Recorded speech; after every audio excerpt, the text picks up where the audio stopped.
హైదరాబాద్ మహానగరంలో పేదల సొంతింటి కలను నిజం చేసే ఇందిరమ్మ టవర్స్ కి ఇవాళ తొలి అడుగు పడబోతోంది. మొదటి దశ ఇళ్ల నిర్మాణానికి మరి కాసేపట్లో శంకుస్థాపన చేయనున్నారు సీఎం రేవంత్. మరి హైదరాబాద్ లో ఎక్కడెక్కడ ఇందిరమ్మ ఇళ్లు నిర్మించబోతున్నారు? ఏ నియోజకవర్గంలో ఎక్కడ ఎల్ఐజీ టవర్స్ రాబోతున్నాయి? దరఖాస్తు చేసుకోవడానికి ఇంకా గడువు ఉందా? ఉంటే ఎలా అప్లై చేసుకోవాలి? దానికి సంబంధించిన డీటెయిల్స్ చూద్దాం.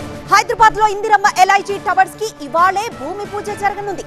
కేపీహెచ్పీలో 480 ఫ్లాట్లకు శంకుస్థాపన చేయనున్నారు సీఎం రేవంత్. క్యూఆర్ పద్ధతిలో 1,00,000 ఇందిరమ్మ ఇళ్ల నిర్మాణం జరగబోతోంది.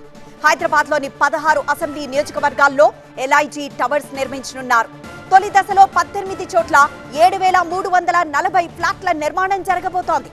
ఇందిరమ్మ టవర్స్ కోసం 90 ఎకరాల ప్రభుత్వ భూములను ఎంపిక చేశారు. కూకట్పల్లిలో 5 ఎకరాల్లో టవర్స్ ని నిర్మిస్తున్నారు. ఇందిరమ్మ ఇళ్లకి ఇప్పటికే 50,000 దరఖాస్తులు వచ్చాయి.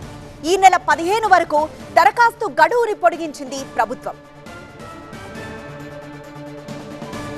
ఇవాళ సీఎం శంకుస్థాపన చేయబోయే కేపీహెచ్పీతో పాటు Malkajgiri Kowkur, Sherlingampally Rayadurgam, Maheshwaram Jalpally, Nampally Red Hills, Niloufer site, Sanath Nagar Patigadda, Malakpet Gaddiannaram, Ibrahimpatnam Bandlaguda, Medchal Pocharam, Rajendra Nagar Mylardevpally, Quthbullapur Gajula Ramaram, Khairatabad Hakimpet Dargah, Jubilee Hills, Amberpet police lines, Secunderabad Bowenpally, Karwan కుల్సుంపురాలో టవర్స్ నిర్మించనున్నారు. వచ్చే బోనాల నాటికి తొలి దశ ఇళ్లను పూర్తి చేయాలన్న లక్ష్యంతో ముందుకు వెళ్తోంది ప్రభుత్వం.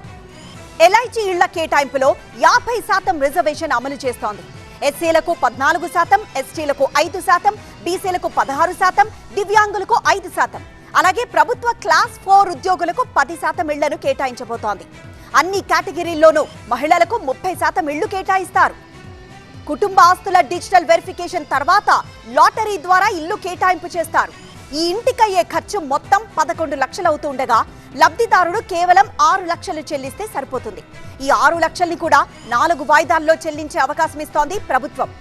528 చదరపు అడుగుల ఫ్లాట్ ఏరియా ఉండే ఇందులో bedroom, dining area, hall, bathroom, kitchen, utility area separate గా ఉండనున్నాయి.